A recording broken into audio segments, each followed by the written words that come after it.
dès que je mets les pieds en forêt, ça me donne de l'énergie. Le fait d'écouter les oiseaux, regarder les arbres, moi qui étais charpentier, bon, tous les arbres de la forêt de Bercé, pratiquement tous les beaux arbres, je les connais.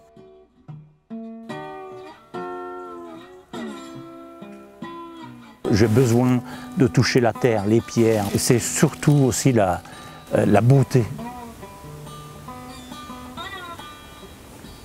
Tout gamin, je suivais mon père qui était bûcheron en forêt de Bercé. Et dans le coup, la première fois que j'ai vu une harde de biche avec des cerfs, je pense que là, je suis tombé dans la marmite. J'ai chassé pendant 36 ans et d'un seul coup, j'ai eu un déclic que j'ai plus eu envie de tuer et envie de les observer et de les photographier. Ce déclic, il est venu sur le long terme. C'est que quand j'ai tué un animal, tout le monde était fier. Hein. Était fier et moi j'étais comme un couillon. J'étais devant, il était tellement beau quand il était debout et je crois que c'est ce jour-là que je me suis remis en question. Même quelqu'un qui ne connaît pas le cerf, quand il va voir un cerf devant lui, ça ne va pas le laisser indifférent. Par sa majesté, par en plus sa taille, puisqu'il est impressionnant quand même avec les bois sur la tête, ça peut aller jusqu'à 2,20 m, 2,30 m, donc ça fait impressionnant devant soi.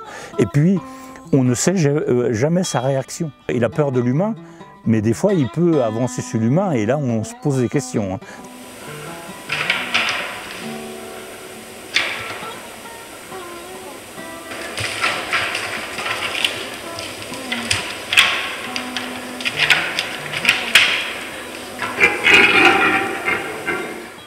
Au moment du brame, déjà son cri rauque, ça vous met la chair de poule.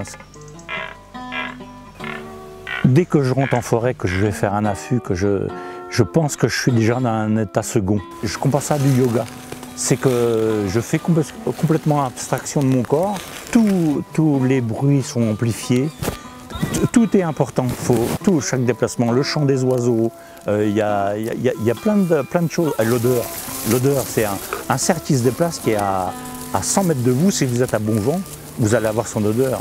Comme on est concentré justement sur ce qu'on veut faire, eh ben, on peut rester des heures et ça passe très vite.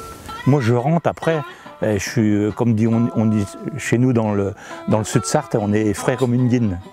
Les anciens ils disaient ça.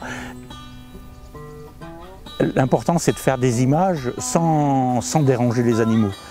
Il faut s'ancrer de l'animal, il faut être dans sa peau. De toute façon, si moi j'arrive à faire des images comme je fais, ou comme de certains photographes dans la salle qui sont très forts, c'est qu'on arrive à se mettre dans la peau de l'animal et c'est ça qui fait qu'on a une force terrible. Et je défends toujours ma forêt, c'est toujours ma forêt de Bercé. Elle ne m'appartient pas, mais je suis toujours partout où je vais exposer, dans tous les départements, je défends ma forêt parce que je pense que c'est elle qui m'a tout apporté dans le coup.